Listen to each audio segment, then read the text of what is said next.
नमस्कार दोस्तों, आपका स्वागत है दृष्टि आईएएस एडिटोरियल एनालिसिस के एक नए एपिसोड में। इस एडिटोरियल एनालिसिस में हम तीन चीज़ें करते हैं। पहला, एडिटोरियल का लिंक स्थापित करते हैं यूपीएससी सिलेबस के साथ। दूसरा, एडिटोरियल के की पॉइंट्स को समझने की कोशिश करते हैं। और तीसरा, एडिटोरियल में आए हुए की कॉन्सेप्ट्स जो कि एग्जाम की दृष्टि से महत्वपूर्ण हैं, उन पर भी चर्चा करते हैं। तो आइए शुरू करते हैं आज का एडिटोरियल एनालिसिस।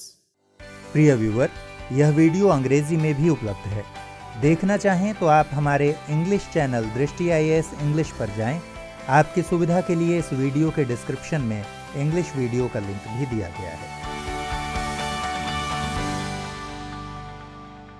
आज का एडिटोरियल हमने द हिंदू से लिया है और ये 29 जुलाई को आया है। एडिटोरियल का शीर्षक है द कॉस्ट ऑफ हेस्ट और ये कहता है कि जो वैक्सीन और ड्रग्स के रेगुलेटर्स हैं उन्हें अपने नियमों में कोई समझौता नहीं करना चाहिए, क्योंकि ड्रग्स और वैक्सीन्स का मानव के स्वास्थ्य पे बहुत गहरा असर पड़ता है और इसमें किसी भी प्रकार की चूक नहीं होनी चाहिए। तो आइए देखते हैं इसका सिलेबस के साथ लिंकेज। तो ये डायरेक्टली लिंक होता है जीएस पेपर 2 के साथ, जहाँ की हेल्थ एक इम्पॉर्टेंट टॉपिक है, और साथ ही साथ ये जीएस 3 से भी जुड़ता है, क्योंकि यहाँ बात हो रही है कोविड-19 पैंडेमिक की, जो कि एक डिज़ास्टर की सिचुएशन ले रहा है, और पेपर 3 में एक टॉपिक है डिज़ास्टर मैनेजमेंट। तो सिलेबस के साथ लिंकेज स्थापित करने के बाद आइए देखते हैं एडिटोरियल के की पॉइंट्स। एडिटोरियल के की पॉइंट्स में जाने से पहले आइए समझते हैं इस विषय का बैकग्राउंड। तो भारत ने अभी तक 1.4 मिलियन केसेस कंफर्म किए हैं कोरोना वायरस इन्फेक्शन के, और यहाँ हमें पता होना चाहिए कि कोविड-19 बीमारी का नाम है, और जिस वायरस से ये होता है, जिसे विषाणु भी कहते हैं, उसका नाम है सार्स, क्योंकि ये सार्स से मिलता जुलता है। सार्स का फुल फॉर्म है सीवियर एक्यूट रेस्पिरेटरी सिंड्रोम। तो ये सार्स से मिलता जुलता ही वायरस है, इसलिए इसका नाम रखा गया है SARS corona virus 2, SARS CoV-2। तो ये वायरस है और ये है डिजीज। और अभी भारत विश्व में तीसरे नंबर पे है अगर हम केस लोड की बात करें, यानी कि कोरोना वायरस के कितने केसेस सामने आए हैं। और टॉप पे है यूनाइटेड स्टेट्स और दूसरे नंबर पे है ब्राज़ील। और भारत में कोविड-19 के केसेस की संख्या लगातार बढ़ रही है, और अब 49,000 केसेस प्रतिदिन की संख्या से ये बढ़ोतरी हो रही है। फैटेलिटीज़ अगर पूरी जनसंख्या की दृष्टि से देखा जाए तो भारत में काफ़ी कम है, लेकिन ये भी एक अपवर्ड ट्रेंड दिखा रही हैं, यानी कि ये भी बढ़ रही हैं। और जो टोटल डेथ्स हुई हैं अभी तक कोरोना वायरस के द्वारा, तो ये हैं करीब करीब 32,000 भारत में। और अगर सार्स CoV-2 की बात की जाए तो इसके द्वारा पूरे विश्व भर में भारी तबाही मचाई गई है, बहुत सारी जानें गई हैं। और ऐसा नहीं है कि केवल जो बुज़ुर्ग लोग हैं वही इससे पीड़ित हुए हैं, सारे एज ग्रुप के लोग इससे पीड़ित हुए हैं, और काफ़ी संख्या में मौतें भी हुई हैं। और अगर पूरे विश्व की बात की जाए तो जो पब्लिक हेल्थ इंफ्रास्ट्रक्चर है उस पर इस बीमारी की वजह से बहुत अच्छा खासा दबाव पड़ा है, और जिन देशों के पब्लिक हेल्थ इंफ्रास्ट्रक्चर काफ़ी मजबूत रहे हैं, जैसे कि वेस्टर्न यूरोपियन कंट्रीज़, वो भी काफ़ी दबाव में आए हैं। और जैसा कि स्पेन और इटली से पता चला कि उनके पब्लिक हेल्थ इंफ्रास्ट्रक्चर बिल्कुल ही टूट गए जब बीमारी की संख्या काफ़ी ज़्यादा बढ़ी इन देशों में। तो इस बैकग्राउंड के बाद आइए अब देखते हैं एडिटोरियल के की पॉइंट्स। तो एडिटोरियल बताता है कि सार्स CoV-2 ने विश्व को व्यापक रूप से प्रभावित किया है, और यद्यपि ये वायरस प्रायः गैर जानलेवा है, यानी कि नॉन लीथल है। और यहाँ हमें पता होना चाहिए कि अगर 100 लोग इससे इन्फेक्ट होते हैं तो 85% केसेस में इससे कोई नुकसान नहीं होता है और लोग दोबारा पूरी तरीके से ठीक हो जाते हैं। सिर्फ 15% केसेस में हॉस्पिटलाइजेशन की ज़रूरत पड़ती है, और इसमें से भी सिर्फ 5% को वेंटिलेटर सपोर्ट की ज़रूरत पड़ती है, यानी ये सीरियस केसेस हो जाते हैं। लेकिन अगर कुल संख्या देखी जाए तो एब्सोल्यूट नंबर्स में ये काफ़ी ज़्यादा गंभीर हो जाता है। और एडिटोरियल में यही बताता है कि इसके द्वारा पॉपुलेशन के विभिन्न आयु वर्गों के लोगों की जान गई है, और इसके द्वारा विकसित देशों, जिनके यहाँ स्वास्थ्य सेवाएं काफ़ी अच्छी हैं अगर भारत से तुलना की जाए या अन्य डेवलपिंग कंट्रीज से तुलना की जाए, तो ऐसे देशों को भी भारी नुकसान सहना पड़ा है, और उनके हेल्थ इंफ्रास्ट्रक्चर भी कोविड-19 महामारी का मुकाबला करने में सक्षम नहीं पाए गए हैं। और एडिटोरियल बताता है कि कोरोना के इसी व्यापक असर को देखते हुए जो मेडिसिन के रेगुलेटर्स हैं, यानी कि ड्रग रेगुलेटर्स हैं, उन्होंने इसके उपचार की खोज पर विशेष बल भी दिया है, और दुनिया के सारे देश और बड़ी बड़ी ड्रग कंपनीज वैक्सीन की खोज में लगी हुई है।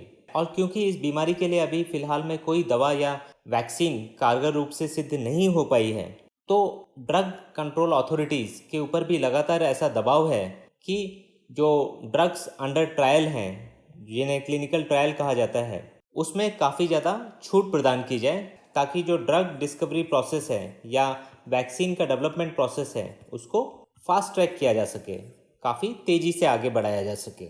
और अगर भारत का उदाहरण लिया जाए तो वैक्सीन विकसित करने के लिए अगर किसी विदेशी कंपनी के साथ कोई भारतीय कंपनी साझेदारी करती है, तो जो विदेशी इकाई के द्वारा पहले से किए गए परीक्षण होंगे, उन्हें भारत में मान्यता दी जाएगी। और इसी तरीके से जो दवाएं पहले किसी और रोग के लिए सही पाई गई हैं, उन्हें भी अगर कोविड-19 के लिए ढाला जा सकता है, और इसे कहा जाता है रीपर्पजिंग ऑफ अ ड्रग। ये भी हमें टर्म पता होना चाहिए। तो अगर किसी ड्रग को रीपर्पज किया जाता है, और इसमें रेमडेसिविर का नाम सबसे प्रमुख है, तो इस दवाई को भी इबोला के लिए पहले बनाया गया था, लेकिन उसमें ये कारगर साबित नहीं हुई थी, और फिर इसे कोविड-19 के उपचार के लिए यूज़ किया जा रहा है और कुछ अच्छे परिणाम इससे मिले हैं। तो इसे कहा जाता है रीपर्पजिंग ऑफ अ ड्रग। और ये गिलियड लाइफ साइंसेज, जो कि एक यूएस की कंपनी है, उसकी दवाई है। ये भी हमें पता होना चाहिए। और ऐसी दवाइयाँ जो रीपर्पज किए जा रहे हैं, उनके लिए नए व्यापक मानव परीक्षण अथवा फेज 3 ट्रायल से उन्हें छूट दी गई है, क्योंकि सभी लोग चाहते हैं कि जल्द से जल्द कोई ड्रग या वैक्सीन इस बीमारी के लिए मार्केट में आ जाए। और इसी वजह से जो वैक्सीन डेवलपमेंट के प्रोसेस में एक क्रमबद्ध ट्रायल की प्रक्रिया है कि पहले फेज़ 1 ट्रायल चलता है, फिर फेज़ 2 और फिर फेज़ 3। लेकिन कोविड-19 की गंभीरता को देखते हुए कई सारे जो वैक्सीन रेगुलेटर्स हैं, उन्होंने इसको कंबाइन करने की भी छूट दी है कि ये क्रमबद्ध ना चलकर साइमल्टेनियसली कंपनीज के द्वारा कराया जा सके।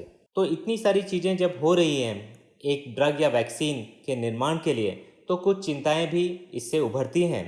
और एडिटोरियल में बताया गया है कि दवाओं और टीकों का विकास एक खर्चीली और काफ़ी समय लेने वाली प्रक्रिया है, और इसमें असफलता की भी संभावना काफ़ी ज़्यादा रहती है।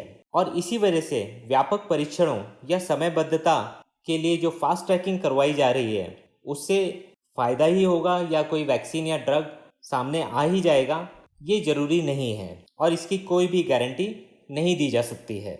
और इसके अतिरिक्त टीके या दवा की प्रभावकारिता यानी कि इफेकेसी पर भी बहुत ज़्यादा चिंताएं हैं, क्योंकि कई सारे ड्रग रेगुलेटर्स एक दूसरे की बातों से तालमेल नहीं रखते हैं या इत्तेफाक नहीं रखते हैं कि ये ड्रग वास्तव में कोविड-19 के विरुद्ध कारगर है। और ऐसा कई सारे ड्रग्स को लेकर देखने में आया है, जैसे कि हाइड्रोक्सीक्लोरोक्विन का ही मामला है। इसको पहले काफ़ी ज़ोर शोर से कहा गया कि ये कोविड-19 के खिलाफ कारगर है, लेकिन फिर WHO ने भी इसके ट्रायल्स को रोकने की सलाह दी है। और उसके बाद भी कुछ साइंटिस्ट का ये मानना है कि हाइड्रोक्सीक्लोरोक्विन कारगर है कोविड-19 के विरुद्ध। तो ऐसे में जब रेगुलेटर्स ही आपस में एक मत नहीं रख रहे हैं, तो काफ़ी ज़्यादा चिंता होती है कि कैसे किसी ड्रग या वैक्सीन का डेवलपमेंट हो पाएगा बहुत ही जल्दी इस बीमारी को ठीक करने के लिए। और तीसरा पॉइंट जो एडिटोरियल बताता है कि कोविड-19 की वैक्सीन के डेवलपमेंट के लिए या किसी नई दवा की खोज के लिए एक होड़ या प्रतिस्पर्धा भी देखी जा सकती है पूरे विश्व में। और ये प्रवृत्ति भी कहीं ना कहीं थोड़ी समस्याजनक है या प्रॉब्लमेटिक है, क्योंकि जो वायरस होता है ये बहुत ही आसानी से म्यूटेशन कर सकता है, यानी कि अपना स्वरूप बदल सकता है। तो जो वैक्सीन किसी एक वायरस के स्ट्रेन के लिए कारगर है, हो सकता है कि जब वो म्यूटेट कर जाए और वो स्ट्रेन 2 में परिवर्तित हो जाए, तो वो वैक्सीन उस पर कारगर ना भी हो। तो ये भी एक चिंता का विषय है, और इसी वजह से ये वैक्सीन डेवलपमेंट प्रोसेस लगातार चलते रहना चाहिए और इसमें पूरा समय भी दिया जाना चाहिए। तो ये सब थे एडिटोरियल के की पॉइंट्स में। अब आइए देखते हैं की कॉन्सेप्ट्स। तो की कॉन्सेप्ट्स में आज हम देखेंगे कि क्या क्या स्टेजेस होती हैं वैक्सीन के डेवलपमेंट में। तो सबसे पहले कभी भी कोई नई वैक्सीन जब बनती है तो उसका टेस्ट किया जाता है जानवरों के ऊपर, और जब जानवरों पे उसका कोई बहुत ज़्यादा साइड इफ़ेक्ट नज़र नहीं आता है और फ़ायदा नज़र आता है, तो क्लिनिकल ट्रायल्स शुरू किए जाते हैं। और ये क्लिनिकल ट्रायल होते हैं 3 फेजेस में, जिसके द्वारा जो वैक्सीन कैंडिडेट है उसकी सेफ्टी और इफिकेसी, ये दोनों टर्म्स इंपॉर्टेंट हैं, उनको टेस्ट किया जाता है जो इस्टेब्लिश प्रोटोकॉल्स हैं उनके अनुसार। तो वैक्सीन कितनी सेफ है और कितनी ज़्यादा प्रभावकारी है, ये दोनों चीज़ें टेस्ट की जाती हैं। इसके बाद एक फोर्थ स्टेज भी आती है जिसमें कि पोस्ट मार्केटिंग जो डेटा मिलता है वैक्सीन का, उसको कलेक्ट किया जाता है और उसे एनालाइज भी किया जाता है। तो इसके बाद आइए देखते हैं किस प्रकार के प्रश्न आपसे पूछे जा सकते हैं प्रीलिम्स और मेंस में। तो प्रीलिम्स में आपसे डायरेक्ट सवाल पूछा जा सकता है कोविड-19 को लेकर या SARS-CoV-2 को लेकर, और यहाँ आपको क्लियर होना चाहिए कि ये बीमारी है कोविड-19 और ये इसको बीमारी को करने वाला वायरस है SARS कोरोना वायरस 2। दूसरे किस्म का सवाल आपसे वैक्सीन ट्रायल्स के ऊपर पूछा जा सकता है कि इसमें कितने फेजेस होते हैं। तो ये आमतौर से 3 फेजेस में किया जाता है, जिसमें कि पहले फेज में करीब 20 से 80 लोग इन्वॉल्व किए जाते हैं, ह्यूमन ट्रायल होता है, और फेज 1 ट्रायल जब सफल होता है तो फेज 2 ट्रायल पे जाया जाता है, जहाँ की कई 100 लोगों को ये ट्रायल कराया जाता है और इनको एज के अनुसार भी बांटा जाता है ताकि दवाई की या वैक्सीन की इफिकेसी को देखा जा सके कि वो कितनी प्रभावकारी है अलग अलग एज ग्रुप्स के लोगों पर। और जब फेज 2 ट्रायल भी सफल होते हैं तो फेज 3 ट्रायल शुरू होते हैं, जहाँ की ये संख्या थाउजेंड्स में चली जाती है। और बहुत एक्सटेंसिव ट्रायल्स होने के बाद और जो सफल होते हैं तो फिर ये अप्रूवल के लिए जाती है। तो जो भी वैक्सीन अप्रूवल एजेंसी होती है उस देश में, तो वहाँ एप्लीकेशन दी जाती है और फिर इसको फाइनल अप्रूवल मिलता है और फिर इसकी मार्केटिंग शुरू होती है। तो ये फेजेस हमें पता होने चाहिए। सवाल आपसे रीपर्पस ड्रग्स के ऊपर भी पूछा जा सकता है।